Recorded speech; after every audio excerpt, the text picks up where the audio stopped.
The Stars and Stripes show is brought to you by the U.S. Embassy.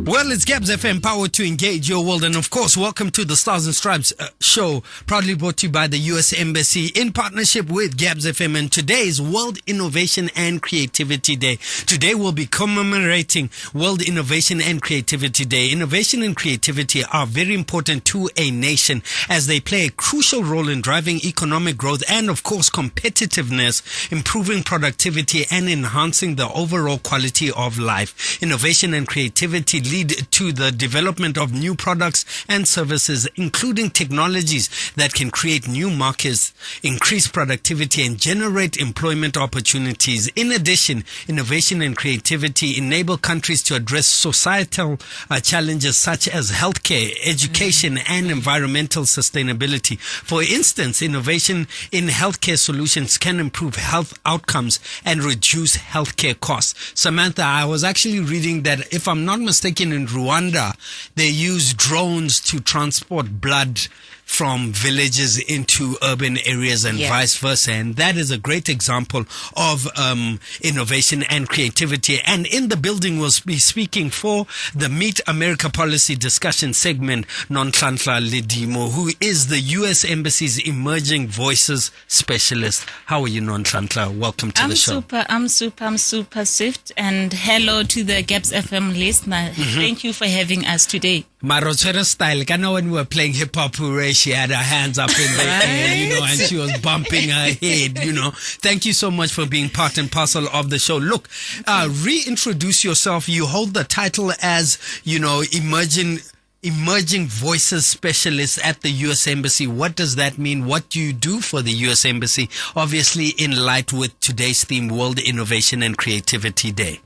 Thank you very much once again, Swift. I'm the Emerging Voices Specialist at the United States Embassy in Botswana under the Public Diplomacy section. Okay, nice. In a simple way, I would say Emerging Voices Specialist as the role is to advocate for people whose voice are not yet known, whose voice are not yet unearthed, or who don't have reach to a larger population. We also have the established voices. So emerging voices is the opposite of established voices. Absolutely. I couldn't agree. And I like the creativity in the title, Samantha. Unearthing unheard voices, whether it is in the health sector, whether it is in the LGBTQ sector, whether it is in the economic sector. It's such an important component. Look, let's move along swiftly. What is World Innovation and Creativity Day from your point of view? What does it mean to you? Okay, let me give a brief on what World Innovation and Creativity Day is. It's a day, April 21st, that the United Nations designated to raise awareness of the role of creativity and innovation in all aspects of human development. Nice. And this year's theme is dubbed Step Out and Innovate. Step out and innovate. So it's giving us the wings to go all out and innovate in different industries that is within our communities. Absolutely. The first celebration was in 2002 and it gained recognition since then. Why, you may ask, why the 21st April?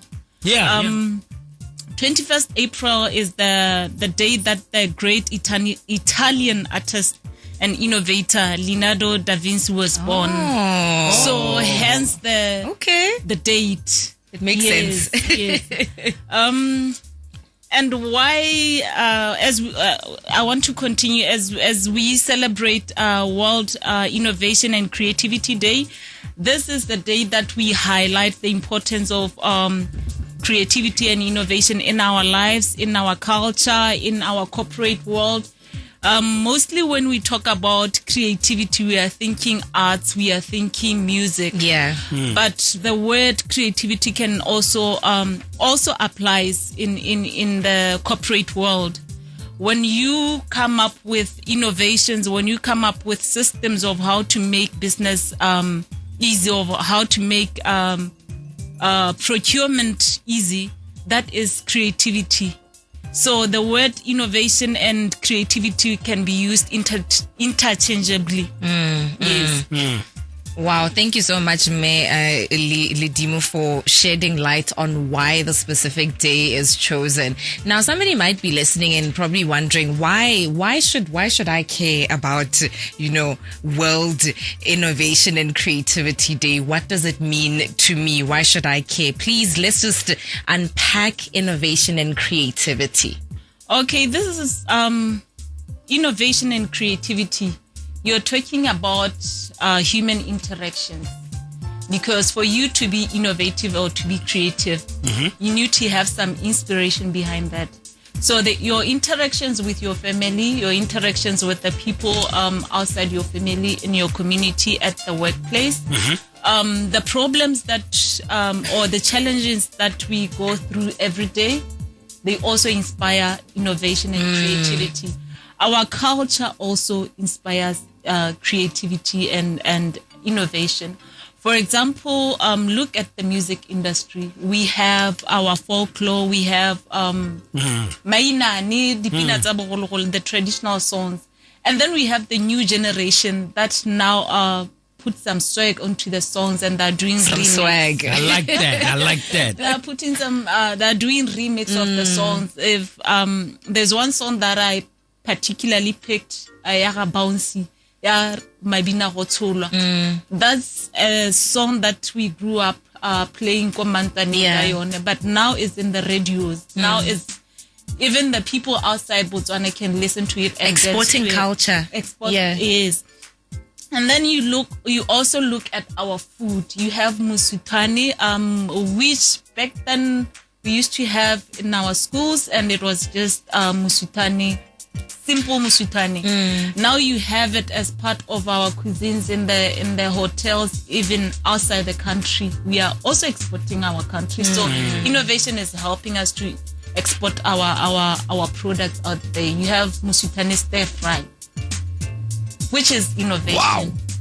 I need to taste that. You really need to taste that. It's quite an interesting dish.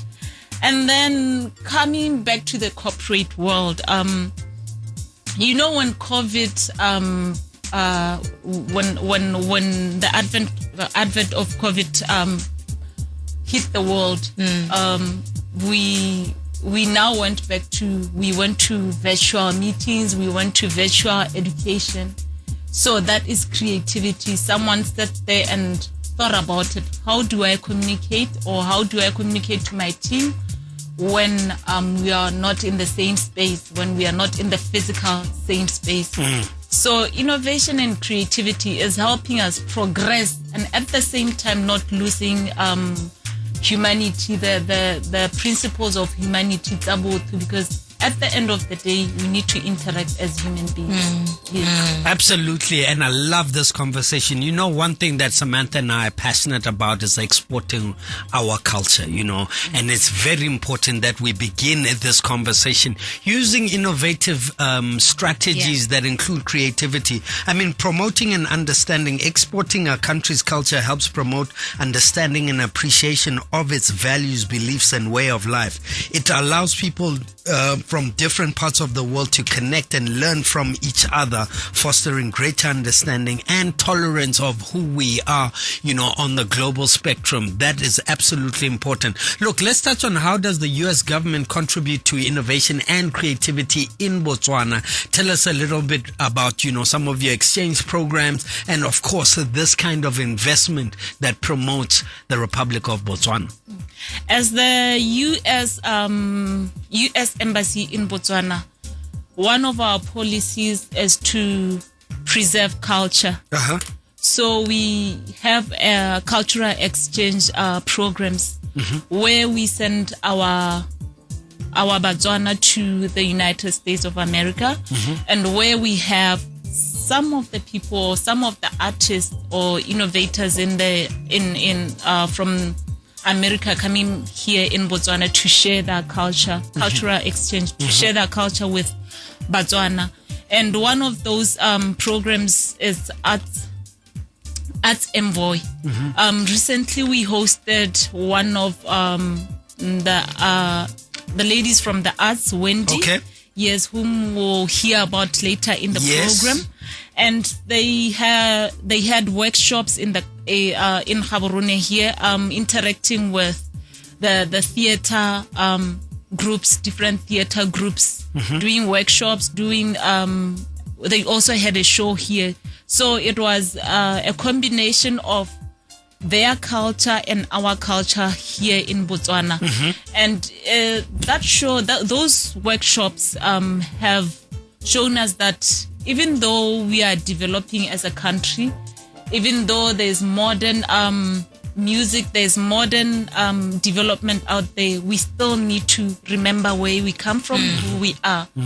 So that in the future, or even now, because some of our children don't know our roots, so cultural preservation is very important. Absolutely. Yes. And then other programs that we have as the Pan-African Leadership Exchange programs. Nice. We sent some of our students the students were coming from the Dow Academy and Enko Boto. Okay. And we really want to extend these opportunities to different schools, both the private and the public schools, so that they both have same opportunities.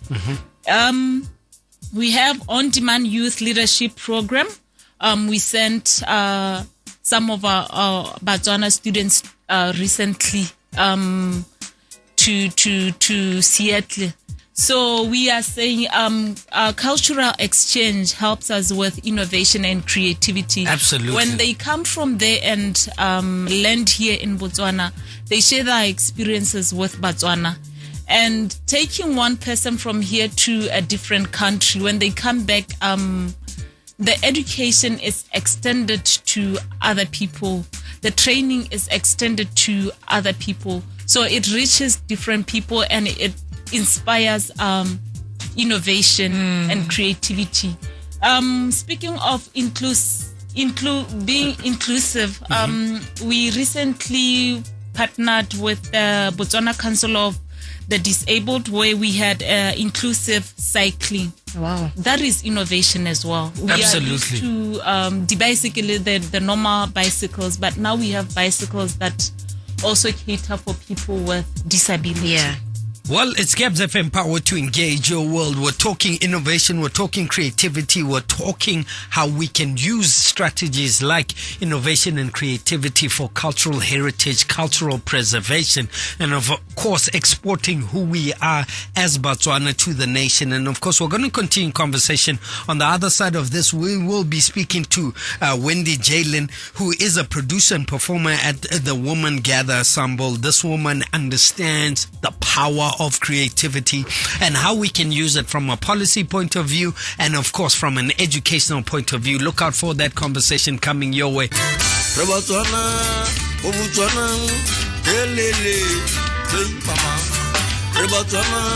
It's Gabs FM, power to engage your world. Stampo Botswana, taking us to 12:32. If you've just joined us, welcome to the Stars and Stripes radio show, proudly brought to you by the U.S. Embassy in partnership with Gabs FM. On the other side of this, we're going to continue conversation. Do not change that dial. When you open a bottle of Coke after a tasty meal, you don't only get, but you also get airtime, cell phones, appliances, and smart TVs. To enter, buy and enjoy any ice cold 2-liter Coke, Fanta, or Sprite. WhatsApp Coke to +267 72 149370 and have your till slip for a chance to win. That's a winning recipe for magic. Coca-Cola, real magic. T's and C's apply. Looking to send money to Zimbabwe quickly and safely? There's Mukuru for that. Need your loved ones in Zimbabwe to pay 0 fees when collecting? There's Mukuru for that too. Plus, they'll also get crisp and clean US dollars when collecting from over 200 Mukuru locations from as far as Checheche, Cholocho, Nyamapanda, and more. WhatsApp +267 7718 4600 to sign up for free using your foreign passport and start sending today. Mukuru. The Stars and Stripes show is brought to you by the U.S. Embassy.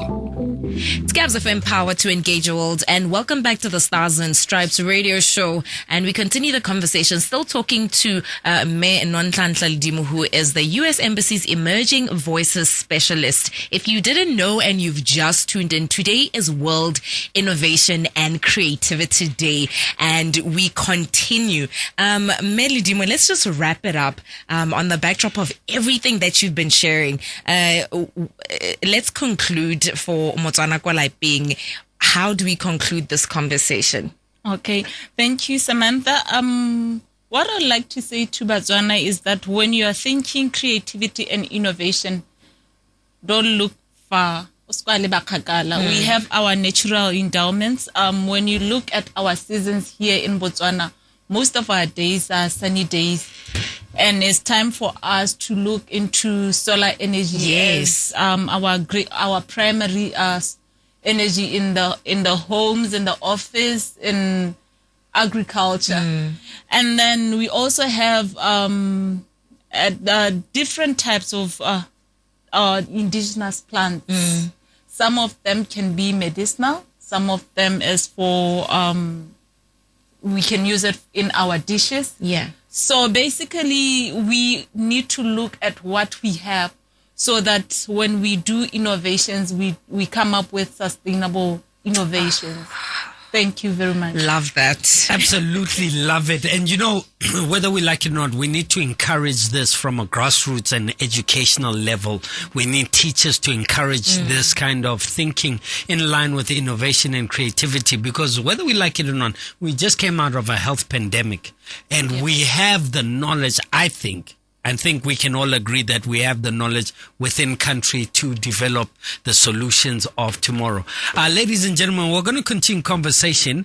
And of course, after this, we are actually speaking to a lady called Wendy Jalen, producer and performer and woman gather ensemble. This woman has a wealth of knowledge and of course has been part and parcel of, you know, the movement in creativity and allowing us to change the world through dance, music, and other elements of our life. Samantha, I caught up with Wendy in studio, but you know, for technical issues, we had a little bit of technical issues, so we're going to play a couple of recordings and engage her through that platform, okay?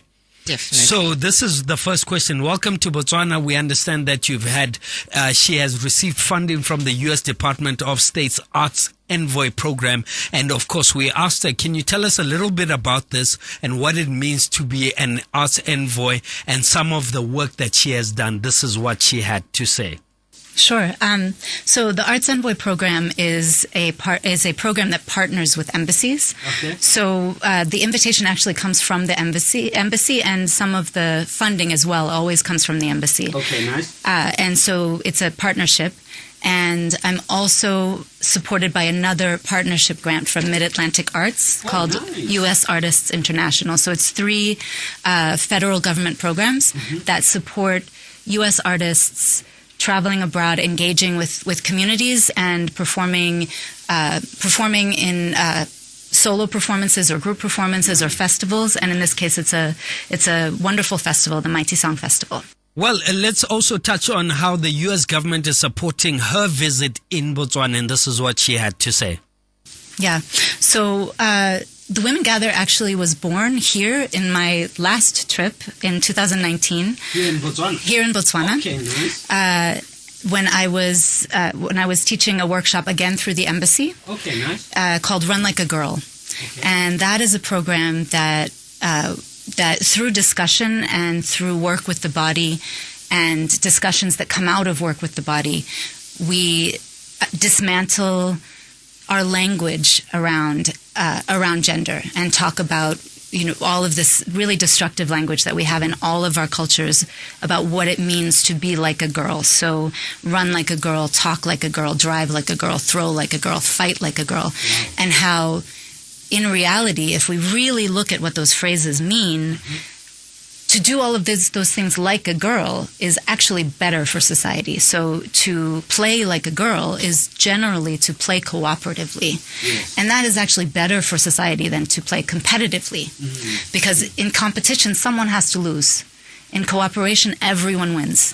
And that is, for me, that is what my art is about. My art is about collective creativity and working together and learning to think together and find solutions together. So it's less about it's not about competition, and it's about working together. Sam, that was one important component. She says, working together, not necessarily about competition, but complementing each other. Collaboration. I love it. Yeah. It's such an important component. Look, we're not done. This is also what she had to say. Can I just push back a little bit on the math and music question? Because this actually relates to some of what we're wanting to talk about. So the studies about math and music are if you really look at the study, mostly it's showing that people who have music in their schools are also do better in math.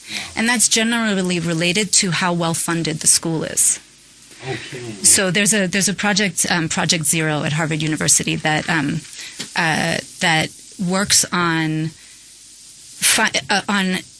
helping people to learn the ways that arts actually help the individual, rather than, for example, thinking about how the arts can support the economy or how the arts can support people in learning STEM fields. Wow. Rather, looking at the arts as themselves valuable.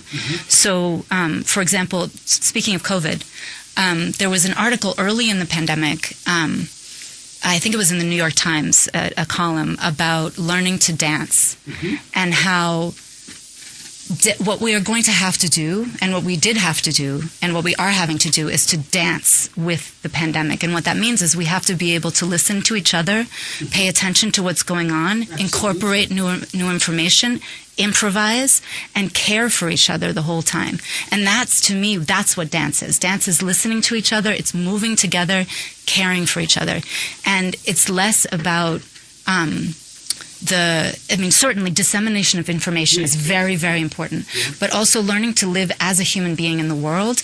And that's where dance and music education come in the schools. My daughters went to a high school and a public school system in Somerville, Massachusetts, which has a wonderful music program. We have a lot of kids that are extremely low income, a lot of kids who don't speak English, very recent immigrants. And in the school system, they got a very special grant to give musical instruments to every kid that wants to learn an instrument.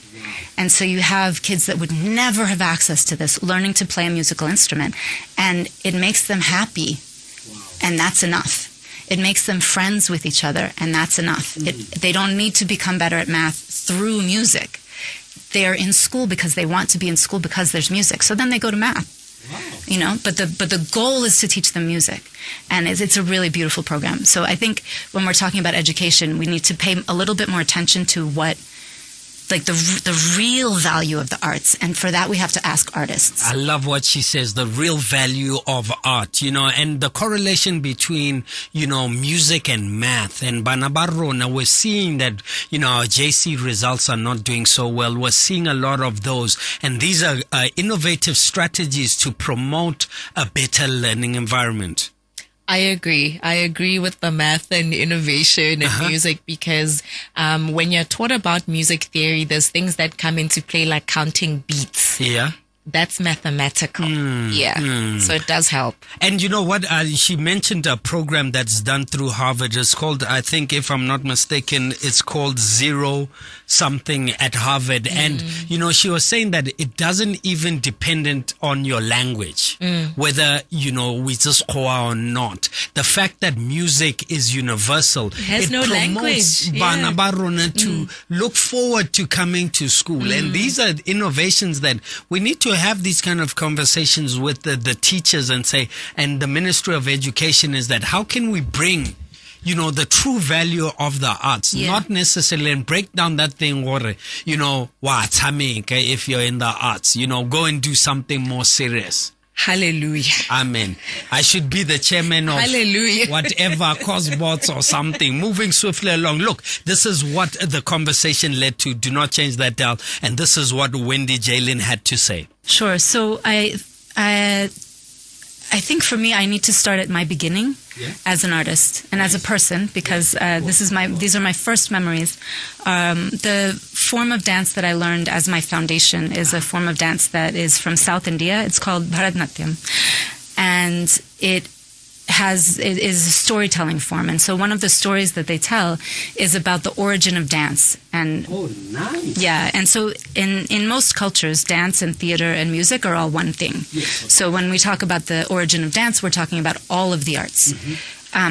So in this story, they say that a long, long time ago, the people were fighting with each other, and they were bickering, and they were making war on each other, and they went to the gods.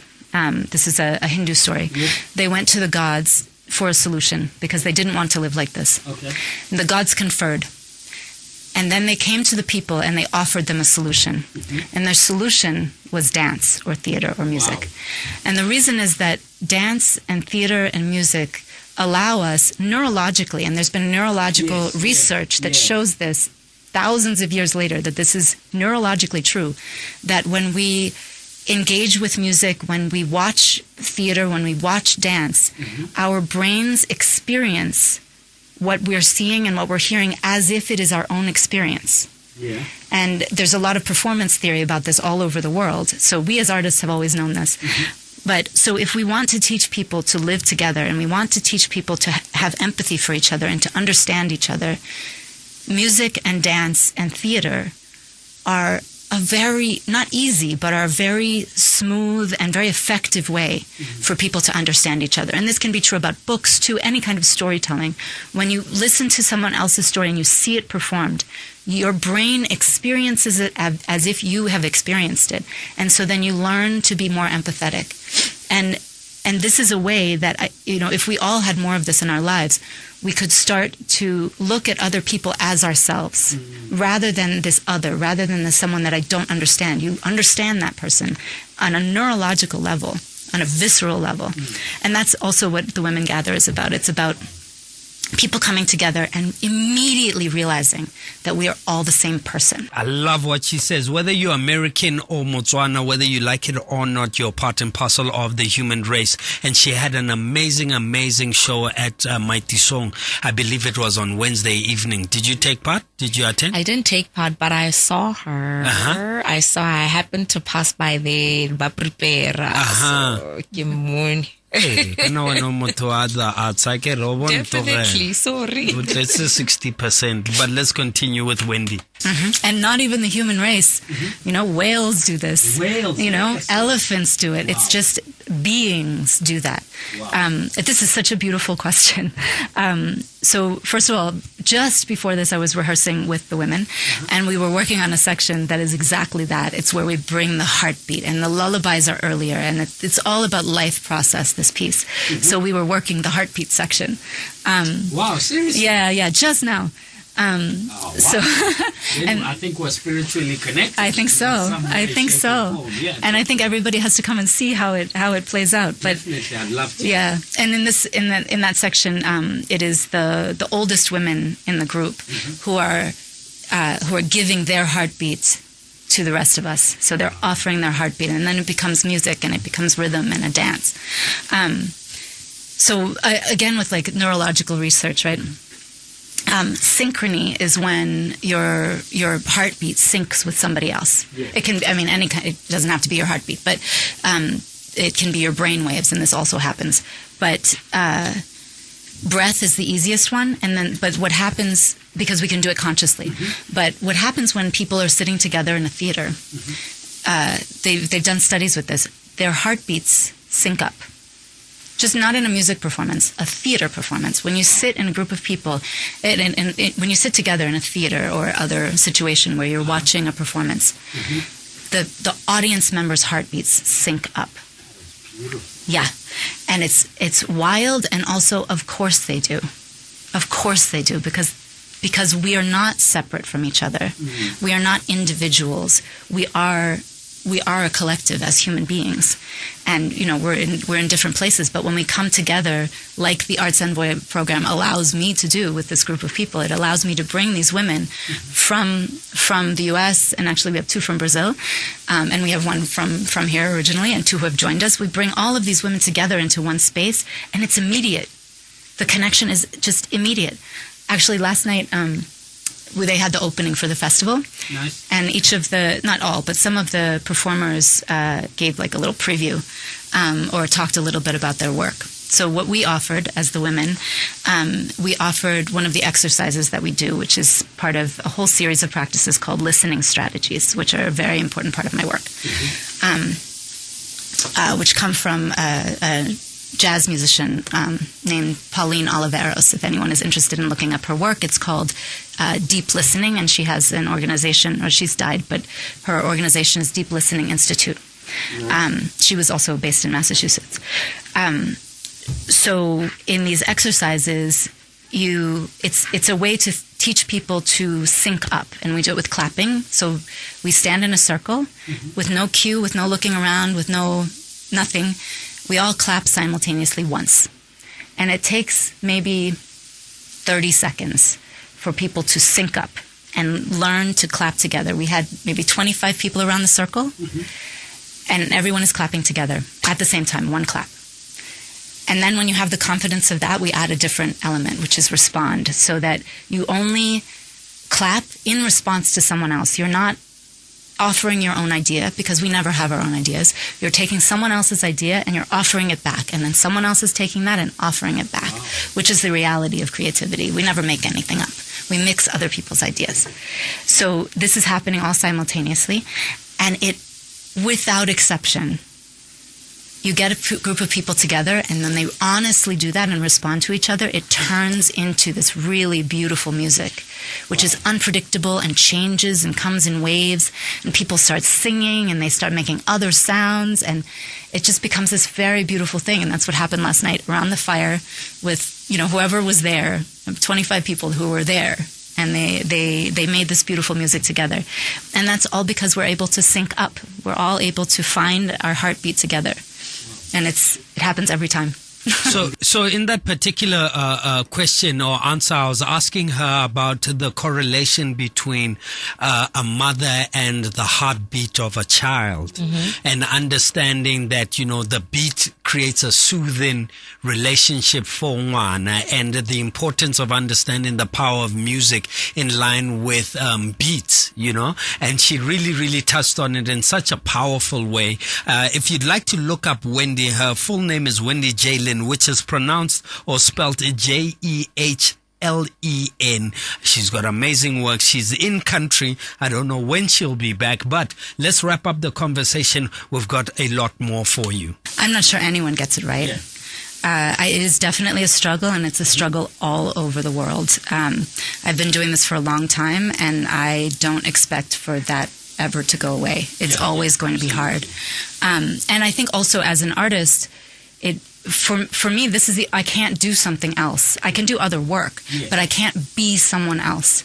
And so I think that's part of the struggle, is that this is not a job. This is who you are as a person. And it is such a privilege for myself to be able to also be paid to be who I am, and to be who I am with other people. That is a huge privilege, and it is not all the time. So I think, to be very honest, and realistic, we have this idea of day jobs in the arts community. And people think of day jobs as something that, you don't want to do your day job. And for sure you don't want to do your day job. But if you can possibly find a day job that is fulfilling and also allows you to do your art but not be 100% dependent on your art economically, that allows you to do your art more freely. So, for example, in my case, I am a sign language interpreter. I work as an American Sign Language interpreter. It is very nice. I love working with deaf people in general. I work with a lot of deaf artists. Our lighting designer for The Women Gather is a deaf artist. And in every project I do, I always work with at least one person deaf, because that's who I know. So it opens up a whole world for me, in addition to making it possible for me to, for example, if I go home from this Arts Envoy program and I have no work that is bringing in any money while I'm home for the next month before my next, whatever the next thing is, I can work in hospitals, I can work in museums, I can work in theaters as an interpreter, and I'm able to support my family. I have 3 daughters, I'm able to support myself. And it's not that the art and supporting the art becomes less stressful, but it's not it's not a question of eating. It's not a question of having a place to sleep. It's not a question of feeding my children. And so it's a privilege when you're able to do that, but I think it's very important as an artist not to be 100% dependent on your art financially. Yes, absolutely. Different income streams is vital to the success of your art. Look, we're fast running out of time and we're going to close off. This is what she had to say in closing. That's a hard one. This is the hardest one. Yeah. Because we are all in such different situations. Absolutely. But there was a conversation that came out of the workshop. I think it was on Saturday. A really interesting conversation. There were several parents, and there was one doctor who was there with her baby, who was in the workshop the whole time. So I was there as a parent. There were, I think, 2 other parents plus this doctor with her baby. So we were talking about that experience exactly of raising children, and we were talking about kind of the nuclear family, which is this thing that has grown up just very recently around the world and is a terrible idea. It doesn't allow people to parent and also be sane. So and this is not possible for everybody. It's not possible for everybody to have parents that are supportive. I have the incredible privilege of having parents who are supportive of me as a person. Yes. And I hope that my daughters also have the privilege of having a mother that is supportive of them no matter what. Yes. Not everybody has that.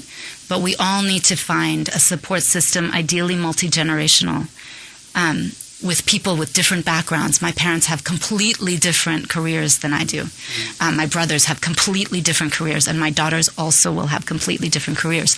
And all of those ideas put together, that's what family is for. And then we can support each other because, then there's also the multiple income stream, right? You're not dependent on any one person. One person is not responsible for everything. And taking care of children can be done by multiple people with multiple ideas and multiple careers. And they are all exposed to all of those ideas. And so they can find their own path. Again, nobody comes up with their own idea, right? They find their path that is some kind of combination of what they've seen in the world. So I know it's hard for a lot of people to find that support system, but we need it. And then I guess if you feel like you don't have it at the moment, it's not your fault. That's, I think, also really important. If you are struggling and you are alone parenting with just yourself or just yourself and your partner, it's not your fault that you're struggling. That is not the way that humans evolved. It doesn't work. So find your support system. I think that's what I would. Absolutely. And of course, her last words were. So 6:30 Wednesday night, Wednesday evening at Mighty Song, we will be performing. Do not be late. We are starting on time. Okay. It's about an hour-long performance. And we welcome everybody to come. The project is for only women, but the performance is for everyone. I like that. And then on Thursday, we've added an extra workshop because there's been interest after the workshops ended. There's been more interest. So we've added an extra workshop from 2 to 4 on Thursday at University of Botswana. Yeah. I don't know the details of exactly where, but if you contact Mighty Song or if you contact the embassy, they will have those details. And you can also contact me directly on Facebook. We are Anikaya, Anikaya. I believe that our tag is Anikaya Dance. Okay. And you can also find me anywhere. I'm very easy to find. Wendy Jehlen, Jehlen, and I am very happy to have people contact me directly with any questions. Well, that is the end of that conversation. Look, amazing work. She had an amazing week in Botswana, integrating and engaging with women from the arts sector. Look, we're going to move along swiftly, pun intended. Now, listen up. We're fast running out of time. I've got 3 minutes to give you great information from the Education USA office. Notice of funding opportunity for projects to counter wildlife and timber trafficking in sub-Saharan Africa. Now, let me tell you something. The value of these grants is from $75,000 to $3 million. Please feel free to go onto www.bw.usembassy.gov and download the notice of funding there and get more information. Let me tell you something. These kind of grant opportunities provided by the US Embassy in partnership with Gabs FM can really result in a social impact for us. Look, you have nothing willing to lose. It's either they say yes or no, but at least you'd have tried. Absolutely. And you can call the Education USA office and, engage with them on your grant, on how you're doing with your grant. They're always willing to provide you a lot of information. Please send them an email, like and share all their social media platforms, and engage with them on that platform to get more information about what this can do to change your life. In closing, Samantha, what is your take on World Creativity and Innovation Day? My take is I love this topic. I love this day because I'm a creative, and I love the fact that creativity should not be segmented into the arts only. It's something that you can use whether you're in agriculture, whether you're in the science tech field. It works in any field. The Stars and Stripes show was brought to you by the U.S. Embassy.